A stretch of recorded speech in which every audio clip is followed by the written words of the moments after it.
session is going to talk about revolutionizing customer retention, specifically AO's story and their blueprint for building trust, authority, and loyalty. If you haven't encountered AO, you should know that they've been a trusted online retailer in Britain for well over 2 decades. And now are the UK's market leader in major domestic appliances. They actually own 16% of the total market share and 30% of the online share, which I think is interesting probably for this audience. And that's all down to this relationship that's centered around the relationship with their customers and that strategy that drives that. So we're going to spend the next session talking about how AO has elevated its approach to its customer experience and transformed the way they're using customer data to really build closer, more loyal relationships with our customers. And the fun part of our speakers today is they've actually been working on the strategy for AO together for the last 3 years. So I think they're going to make quite a dynamic duo. We have the privilege to be joined by Craig Hogan-Farnworth, who's the head of CRM at AO. Joining us live from AO's headquarters in Bolton, which for those perhaps not as familiar with the geography is Greater Manchester. He's been with AO for 6 years, so he's got a rich amount of knowledge about the company. And he leads his team in designing and executing effective CRM strategies. His partner in crime is the strategic consultancy team lead for EMEA at Emarsys, Ellie, who is here in the UK. She's been with us for over 5 years, working alongside our customers to transform their marketing strategies and personalize engagements with customers, and brings a wealth of perspective to the conversation. So it's my very great pleasure to hand things over to Craig and Ellie. Great. Thank you so much, Sarah. And thank you, Craig, for joining me here today. Craig, do you want to get started and for you just to kick off with a bit of an introduction to AO as a brand and why we started working together in the first place? Yeah, certainly can do. So thank you for the intro. You've covered quite a bit of it, which is really good. So I think we've got a wide audience attending today. So AO, we've been around for almost 25 years now. We do have a really good partnership with Emarsys over the last 4 or 5 years, which has really allowed us to kind of challenge ourselves and delve into our kind of key issues, our key problem areas within our email channel, with our CRM channel. Our overall kind of messaging, you'll see it across all AO's marketing about we are the UK's most trusted electrical retailer. We pride ourselves on an element of being really customer focused and having the best customer journey within our industry. It is, I was listening briefly to the previous presentation about, interestingly, about COVID being quite a positive thing. And it was for AO as well, because we don't have any stores. We're not customer facing where we have stores on the high street here in the UK. We're all online. We have a lot of our major competitors who do, but we don't. So to try and put a face behind a brand, or a face in front of the brand, is quite a challenge. But that's something we do really well, and we continue to do really well with the support of Emarsys across the Strats team, which has been fundamental to where we're at currently. Absolutely. And I guess, I've had the pleasure of being able to come up to very sunny Bolton just yesterday for a workshop with you and the team, but we've been working together now for over 3 years now to help you adopt your channels, but also execute a really ambitious strategy. And as you've mentioned, what really struck me as a business, AO, you really do truly live and breathe your experience for the customer to maintain your really high Trustpilot score, but also to build loyalty with your base. And that starts from the really competitive prices you offer and the services for the smooth delivery, but it also really continues into how you plan to execute your CRM and how you want to speak with customers as well. So as I mentioned, we've been doing workshops with you for the past few years, and this has really helped us understand some of your challenges that you were facing. Many marketers in the industry now, growing zero and first-party data is key to the success of your brands. Increasing product relevancy was also a big thing that came out of the workshops that we've done, because you've got such a broad breadth of range. How do you speak to customers at the right time with the right product? And also, how do you keep them engaged throughout quite a long sales cycle? You're not going to be buying a washing machine super regularly. So you want to give them a great experience, but also give them reasons to come back and engage with you as a brand. Is there anything else you want to add to that, Craig? Yeah, it's all the points that are on the screen of the main challenges.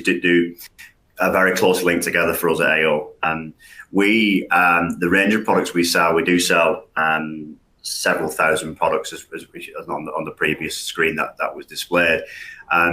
Quite a lot of what we sell is distressed. So people who maybe have a kitchen appliance that's given up, has broken, something that you need on a basis. We do the very need next day delivery thing really, really well. So we can fulfill next day delivery on a range of products, of major electrical products and major domestic appliances.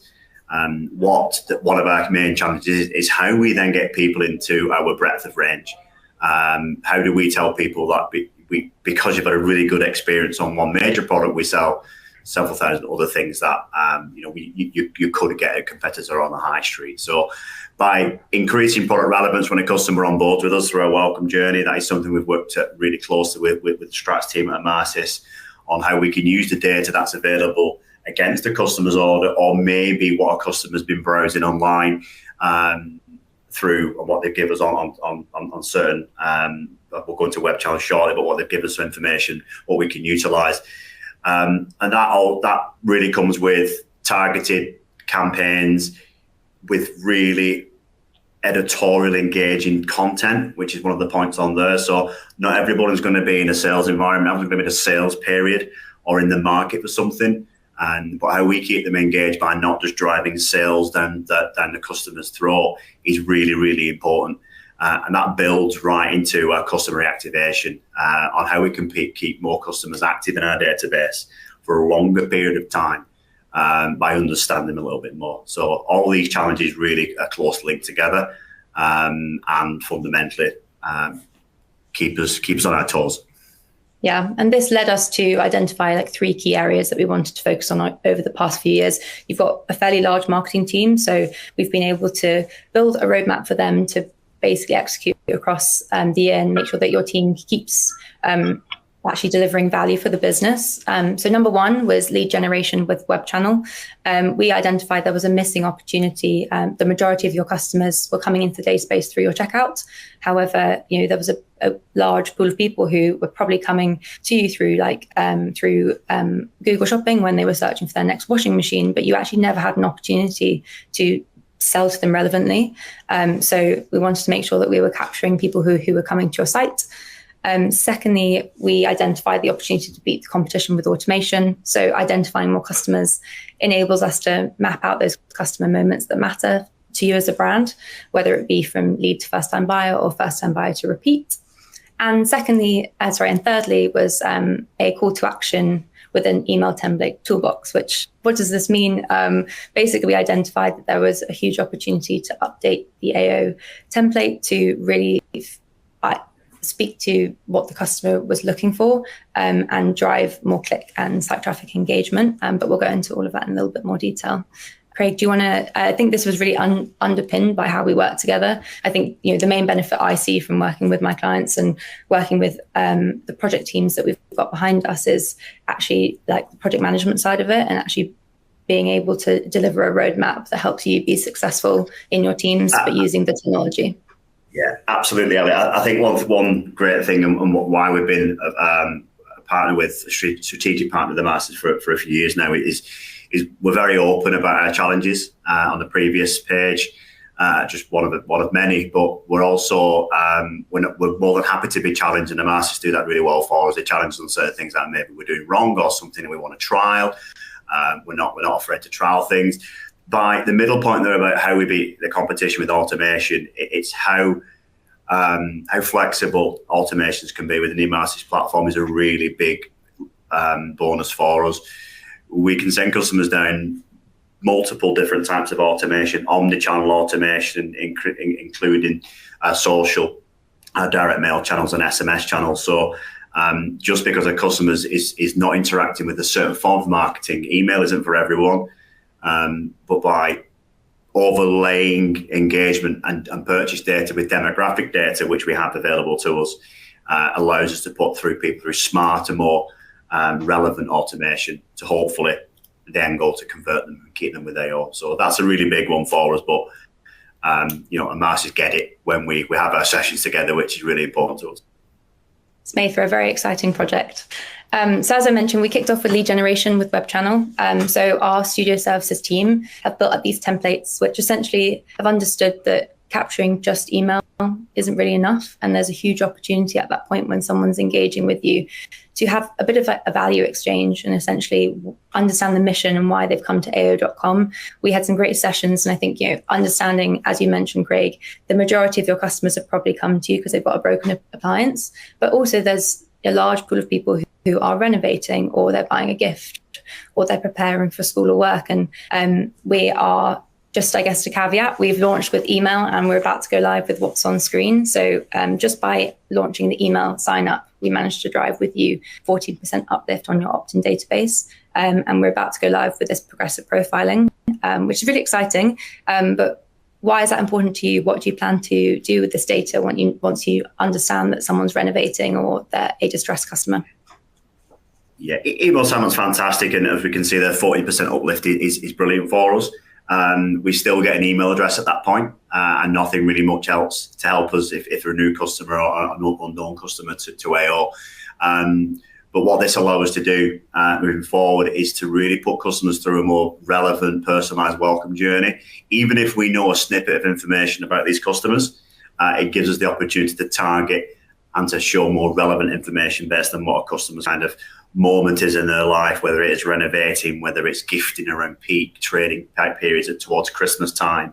That allows us to really give some insights and put that in the welcome program. I'm a massive advocate of how the more you know about someone, the more a customer feels like you get them. And I think we have philosophy at AO. We want to know our customers. So even at a very early stages of a customer's AO journey, before they come into a purchase and transactional journey, if we're able to get a little bit of snippet more information about them, we can tailor that welcome journey. And again, use the automated tools available in Emarsys to allow us to trial that through different channels. Absolutely. And that leads on nicely. Once we've identified more customers, it also instantly opens up the opportunity to speak to them and through automation. It's really clear when someone's coming to you and they're trying to buy a washing machine.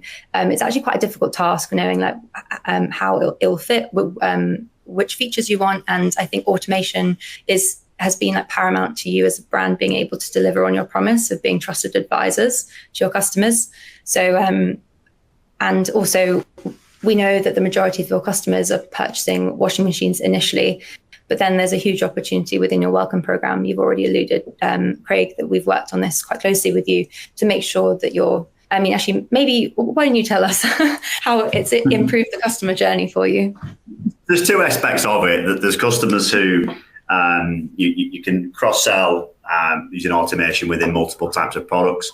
Like I say, we aren't a customer-facing organisation, so a site and email channel has to do the job for us in terms of showing our breadth of range. But you also sell within a category. There's over 250 types of washing machine that you can buy. A washing machine, let's be brutally honest, it's not the most exciting product in the world. It does a job. Some are integrated in the kitchen behind the door, some are onshore. But there are multiple different technologies within washing machines that a customer may or may not know about. That can, first of all, make it quicker for customers to put cycles on. There's Wi-Fi connected. You can put your washing on from your car or your desk if you want to. But you also then can save money with energy efficient appliances. So what allows us to do, we get more information out of a customer. We can tailor these welcome journeys and ultimately use things like buying guides and be really detailed into what our customers are getting. The more information we can help while the customer's in that sort of initial purchase period where they're in a sort of discovery phase of the purchase. These are £500 to £600 products. It's not something you're going to buy just on a whim. So it's really, really important that we understand that and we understand that to our audience. Absolutely. And your automated results really speak volumes because 45% of your revenue being driven by automation really takes the pressure off those BAU teams as well. That's down to relevance, yeah. It's down to how we work as a team within CRM here about how we can use relevant content to help that and increase that conversion of a customer. And ultimately, back to the very beginning, if we understand the customer, it gives more trust, which is fundamentally our business. Absolutely. And finally, we look to improve the call to action within an email template toolbox, essentially enabling the AO team to speak more relevantly to their customers. The email template, what's possible within emails really accelerated over the past few years. And so from a technical standpoint, but also a strategic standpoint, there was just a really good opportunity here for a bit of a refresh to drive click engagement and also site traffic. I think what was really interesting digging into your customer profiles with you is that we identified there was some really key information that your customers seek and desire before making a purchase, whether it's the saving or social proof from other people, or they really want to know about the product features. This was all stuff that we basically took and evaluated your email template and just made sure that you were firstly showing the right information to the customer, but also actually being able to understand how much, what people were engaging with as well. How do your team now use the template? How have they found it's improved their the productivity of the team and the engagement as well? Yeah, I mean the engagement, the results speak for themselves first of all. So we had I'd say a good engagement number against email, but we saw opportunity how we could significantly increase that. Email has a very small window of opportunity in terms of if you look at a whole kind of read rate and how many seconds a customer reads an email, you have a very limited window to get their attention, particularly if you're in a really busy kind of industry and your inbox is full of competitors. So I think for us, we wanted to use the templates we increased our CTAs from 3. So we had pods and emails where you could click 3 times, which would be image, CTA, and maybe the title of the product. This now allows us up to 9 points of click within each email pod. And each point can be more relevant to a certain type or demographic of customer. So by that, I mean some customers are more led by energy efficient. So we're showing an energy rating on a particular product, particularly on a lot of MDN. This is a TV example, which is still got multiple energy ratings. But if you get the right product, you can save yourself thousands over the course of the first 5 years, which also ultimately pays for the product. Reviews are really, really important to people, so they want to know they're getting the right product, and they see that if this has got 4.7 out of 5, then that's a good rating, or over 100 reviews, so you're going to get a good quality product.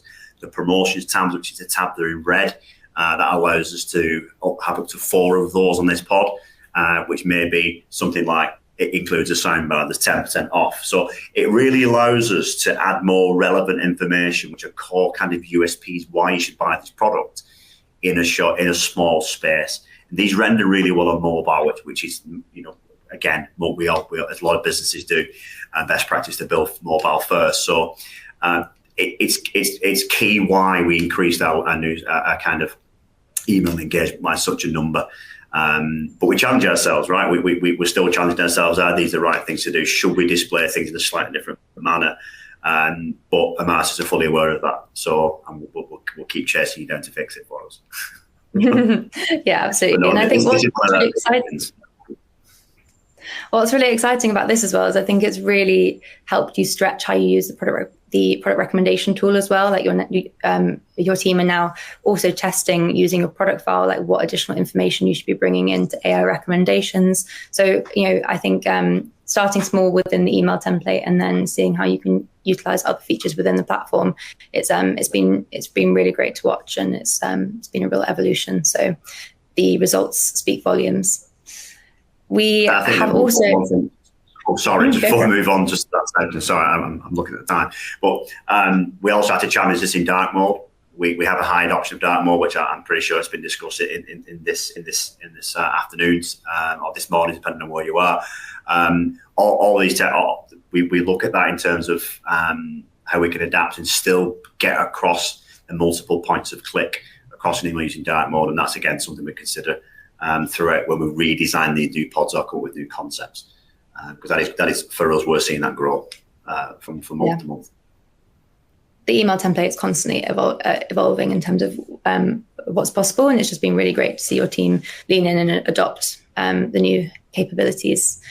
What's also amazing about your brand is how playful you are in your tone of voice, and that gives you so much opportunity within email campaigns to engage your customer.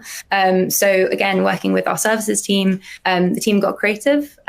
One of the challenges has been, as you mentioned, around cross-sell, and also, identifying when someone could be interested in another category. So ideas like, what kind of barista are you, Simon? Or, oops, I don't drink coffee. How about other gadgets for the morning? All these tools have really, they were really fun and exciting as a team to be able to concept. And it's also been great to see some of these rolled out. How do your team approach targeting customers? Because all of this ultimately feeds data that then you can lead into segmentation. Yeah, it certainly does. Every click point or every email we send is obviously going to give us some interactions and some information about how to segment moving forward. The great thing about a lot of these examples, Ellie, is that we use them when we know customers not necessarily in market. So we can be more playful with our languages, using personalization of first name. And in key on these, a lot of these don't show prices. They're more just engaging kind of fun style of language. But also, we see that on the middle pop price is ultimately important. So yeah, if we know customers not interested in coffee, or they are interested in coffee, it allows us then to build segmentation moving forward and put them in more in targeted automation. And that's not just on these examples. There's dozens of these type of examples that we use. But I think for us, it's just really important that we still have our tone of voice. Again, we're not customer facing. We don't have stores. So it's important that we carry that across to show that we understand customers and continue with that relevant journey. But yeah, these are great. We like these, and the performance of these is really good. Fantastic. And I think the results really speak volumes for the collaboration between our teams, with like our platform expertise, but your teams, what your teams know about the business, it's really helped to deliver experience that resonates well with your customers. And again, this really shows in the results. So I'm personally, from my side, really proud of what we've been able to do together as a team. So thank you for your openness and your partnership in the collaboration, and being able to achieve these results. I'm really looking forward to what we're going to be able to do next year as well. Yeah, I completely agree. And it's a big raps to the team at Emarsys that understand our business challenges. We see Emarsys as an extension of our CRM team. So we have a lot of account managers come and sit with us on a monthly basis to understand where we're currently at. The numbers do speak for themselves, but we can't rest where we are. Our email is constantly changing. We need to consider other channels through SMS. We need to, things like WhatsApp are a thing that's up and coming really in our industry. We want to be market leaders in what we do for that. So yeah, great results, but we can improve on them. And we will improve them over the next 12 months or so by continuing to challenge ourselves and be challenged, which is, I think, a great collaboration to have. Fantastic. Well, thank you so much for your time today. And yeah, if anyone else listening is interested in working with the services team, feel free just to reach out to your CSM. But yeah, thank you again, Craig, for joining me today. Thank you both, Craig and Ellie. I think that was fascinating. We've got a couple things one or two that have come in. I'm conscious we're getting tight on time, but I think it'd be nice to pick up one or two of them. Craig, this first one's for you. The most powerful assets to transforming any organization are, frankly, the people, right? So do you have any advice you could share for marketing leaders on empowering team members throughout your teams? Yeah, it's very straightforward for us here. I manage a team of 12 CRM specialists here at AO, and just as recent as the last 2 days, and again, this is a good example because it's the workshop with the Emarsys. When we kick off new projects here, we have in the past just had heads off or senior management. We like to delve down a little bit more and make sure every extended member of the team is involved in projects. To have them really involved and engaged from the off. Now that doesn't mean they'll be involved in every step of the project, but then they're fully aligned. But at that stage, then fully align what we want to achieve over the next coming months, 12 months, 6 months, whatever that might be. So for me, it's the big key is keeping the team engaged with what we want to achieve over the course of a project. I've had people who don't necessarily work on the particular silo of CRM. One person might work on one part of CRM, but if they know the project, they feel like they can come to me and say, "Riz, I've got an idea. Yeah, I've got an idea on how we could improve that different area." And we had one just a couple of weeks ago, which went up to executive level at AO, and it was loved. But if we don't give people that platform and kind of ability to feel they can be involved, that'll never happen. So yeah, very simple. Just have a really engaged team, but allow them to be engaged at the early stages. Thank you, Craig. I think that's really good and important advice. I've got one more for you, and then I'll let you escape. You've been working with Ellie now and the Strats team for some time. What's the biggest learning or change to how you were doing things in the past that was uncovered during this partnership? I think it's the ability to be open and the ability to be challenged. I think Emarsys do that really well. They are expert in their field, and they work with many of the different brands that are not necessarily in our industry. So listen, we don't claim to be doing the right thing. We're doing the right thing that we feel it's now. But the great thing about Emarsys is that because they can come in and look at what we do with outside eyes, if we're really detailing the brand and how it should feel, they challenge us and say, why not try this? Why not try that? And I think that's really important. I think it's a partnership moving forward, if you're both on the same page with that.